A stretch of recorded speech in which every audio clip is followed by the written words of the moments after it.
Bonjour à toutes et à tous, on se retrouve pour un nouveau tutoriel Luminar Neo. Vous allez voir, on va pas traîner ici, on va s'attaquer à cette photo et on va utiliser l'outil structure et l'outil paysage. Je vais vous faire un condensé de ces deux outils avec cette photo qui provient de mon vlog, souvenez-vous que je vous ai publié ce dimanche. Si vous n'avez pas vu ce vlog, je vous invite à aller le voir, il s'agit d'un vlog entre l'heure dorée et l'heure bleue. Là ici c'est une de ces photos et on va s'attaquer à celle-ci bien sûr. Mais avant de commencer, avant toute chose, je tenais à vous faire parvenir quand même une information. Vous avez toujours les 30% sur l'abonnement Luminar Neo ou le logiciel, la licence à vie, bien sûr. C'est jusqu'au 15 février, c'est une offre exceptionnelle que je vous mets dans la description en dessous de cette vidéo. Et bien sûr, c'est un lien affilié. Alors là, vous avez aussi une autre information. Dans les extras, j'ai fait le design d'un nouveau pack de presets que vous pouvez retrouver sur le marketplace de chez Skyloom. Vous le retrouverez aussi en lien affilié dans la description de cette vidéo, bien sûr. Alors là, on va commencer sans plus attendre le tutoriel. Je vais aller me rendre dans les outils de base et prendre mon développement RAW. Alors la première chose qu'on va faire, c'est tout simplement ici une correction d'optique. Alors là, une fois qu'on a fait la correction d'optique, ce que je vais faire, c'est tout simplement m'attaquer à la netteté.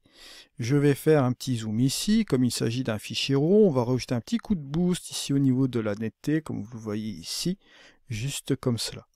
Et on va retrouver un petit peu plus de pêche sur ce fichier RAW.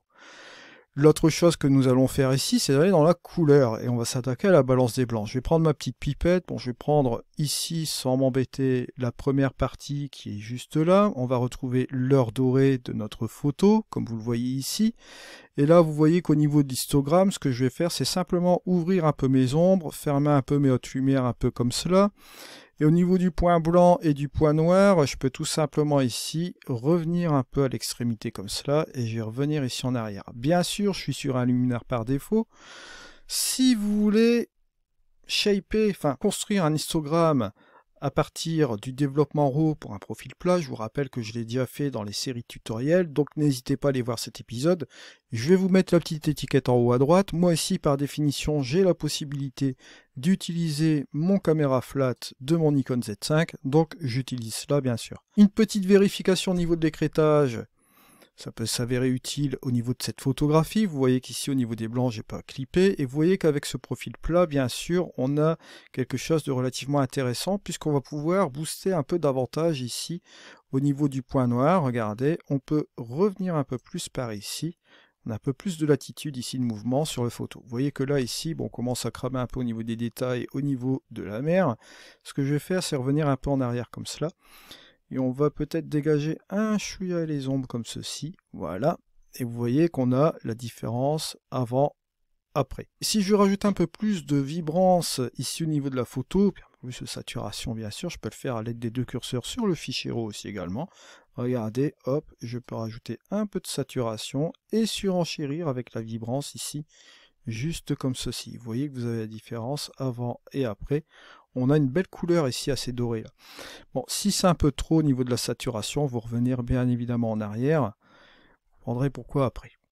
Je ferme ici le développement RAW. Si vous faites la différence, regardez entre le avant et le après, ben, vous voyez que vous avez un ajustement qui est déjà cool, hein, comme ça. Avant, après. Alors, je vais revenir ici sur un des outils qui s'appelle la structure AI, structure par intelligence artificielle, un des algorithmes chez Skyloom. La structure, ça va vous permettre de rajouter quoi? Ça va vous permettre de jouer sur deux cas de figure dans votre photo, notamment ici. Vous allez pouvoir jouer bien évidemment sur la clarté qui va vous permettre de rajouter un petit peu de contraste dans les tons moyens, et aussi du détail un peu sur la photo. Vous allez voir aussi en même temps, c'est deux choses qui vont s'attribuer ici.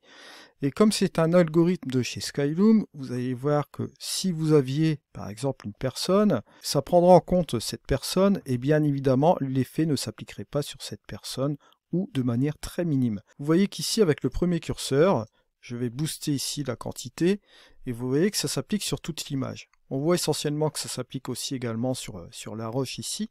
Sur l'eau, bon, bien évidemment, vous voyez que ça a tendance à s'appliquer aussi. Et si je renforce ici avec ce second curseur, regardez ce qui va se passer.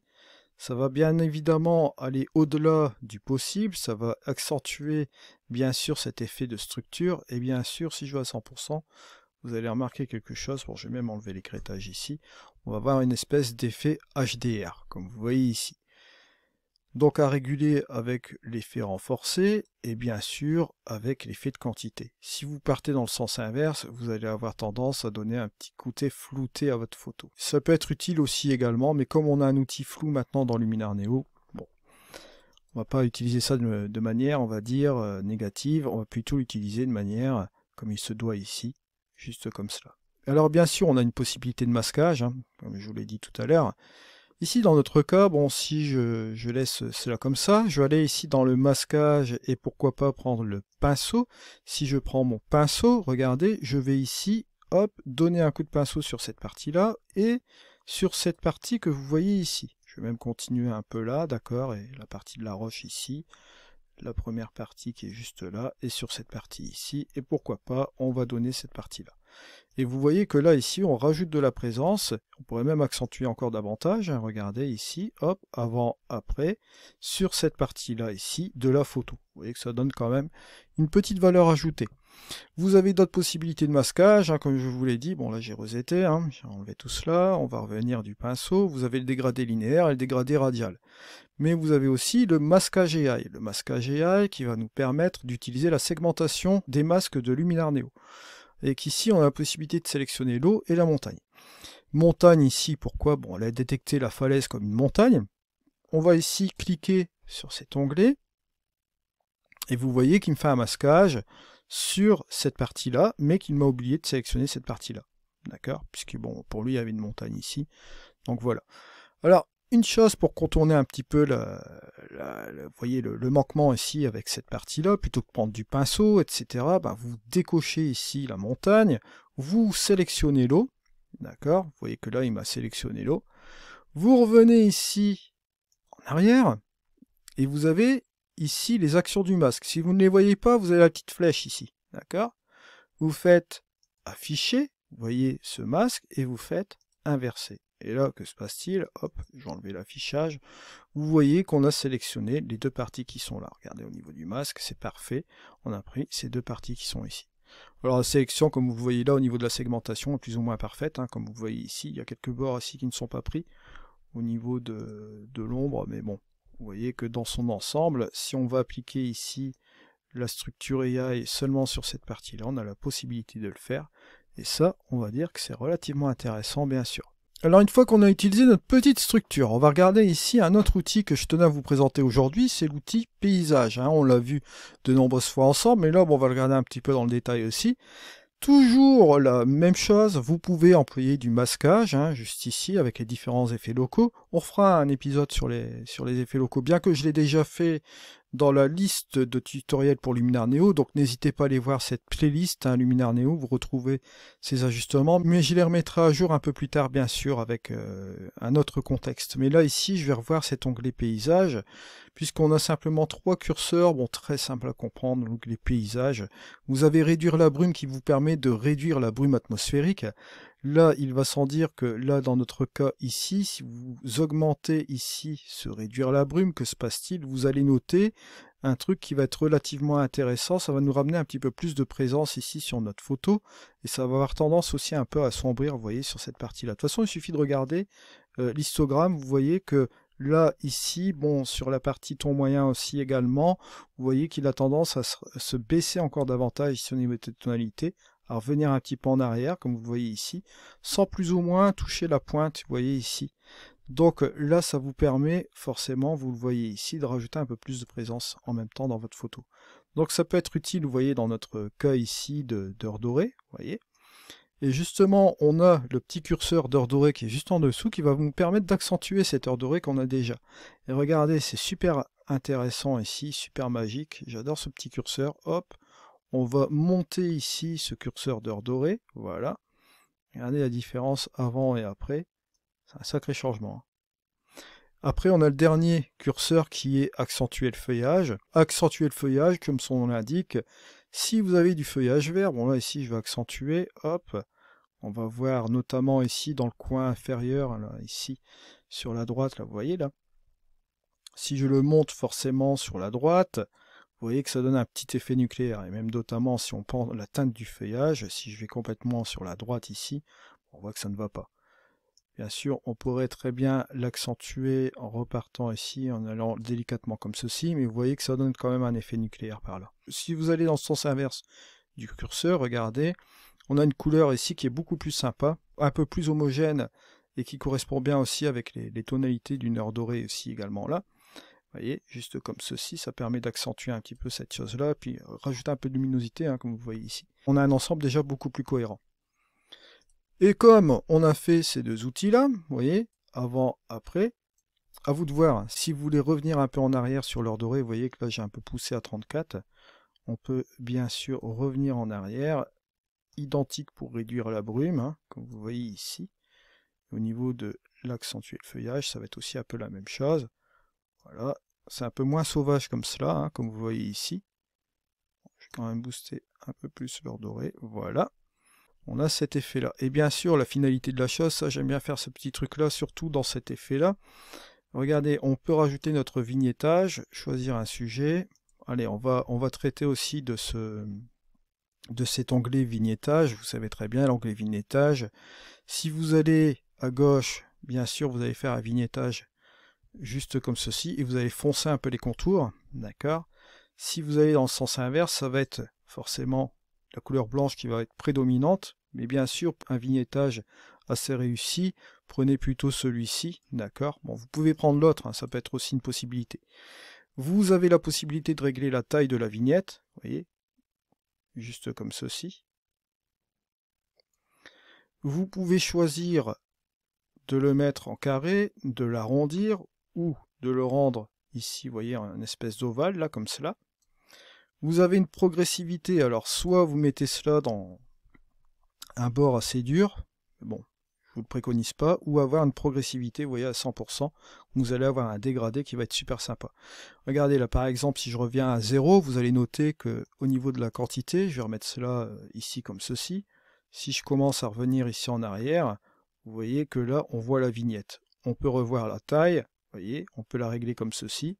On peut revoir les arrondis, hein, vous voyez, juste comme cela. Revenir sur un ovale, repartir sur la hauteur comme ceci. Et seulement après, jouer avec la progressivité, vous voyez, juste comme ceci. Et bien sûr, comme vous le voyez là, au moins 100, c'est beaucoup trop. Ce qu'il faut faire, c'est revenir comme ça, voilà, pour laisser un petit peu le truc là, ici. Vous avez bien évidemment la possibilité de choisir le sujet. Donc si vous voulez placer votre vignette ici, hop, vous pouvez le faire là, ou plutôt là, ben, vous le faites là, ou ici.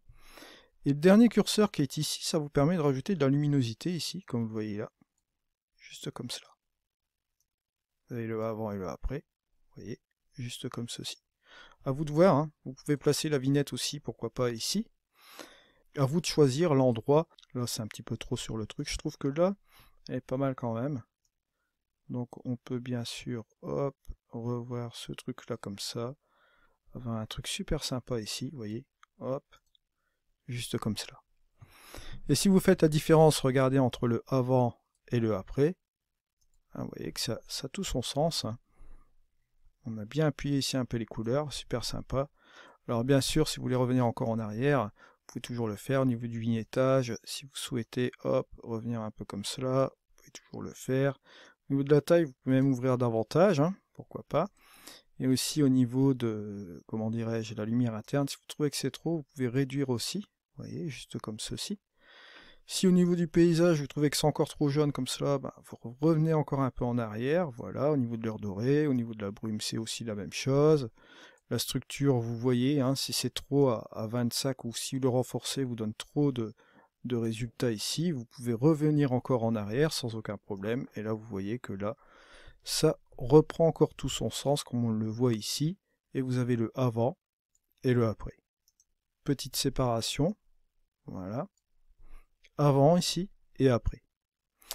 Juste comme cela. Donc vous voyez que là, ici, aujourd'hui, on a traité 3 outils essentiels dans Luminar Neo. On a traité donc de la structure, on a traité donc du paysage, de ce fameux outil paysage, et on a enfin finalisé avec la vignette. Ce sont 3 outils que vous allez utiliser régulièrement, surtout dans la partie paysage de vos photos, vous le verrez. Et vous voyez que, bon, avec le développement RAW, on a fait aussi quelques ajustements préalables, d'accord. Vous voyez qu'avec 1, 2, 3, vous voyez qu'avec 4 outils, hein, en comptant le développement RAW, on a réussi à faire quelque chose de sympa ici avec l'image. Vous avez d'autres outils bien évidemment dans Luminar Neo, hein, vous d'utiliser ces choses-là dans des parties créatives. Si vous avez aussi des images qui s'y prêtent, avec des couchers de soleil, des nuages, etc. Je traiterai aussi prochainement une photo de A à Z d'une photographie qu'on avait fait du vlog, hein, avec le coucher de soleil bien sûr. On va revoir cela ensemble bien évidemment. Voilà, je vous remercie de m'avoir suivi, on se retrouve dans une prochaine vidéo, c'était Eddy, allez, au revoir.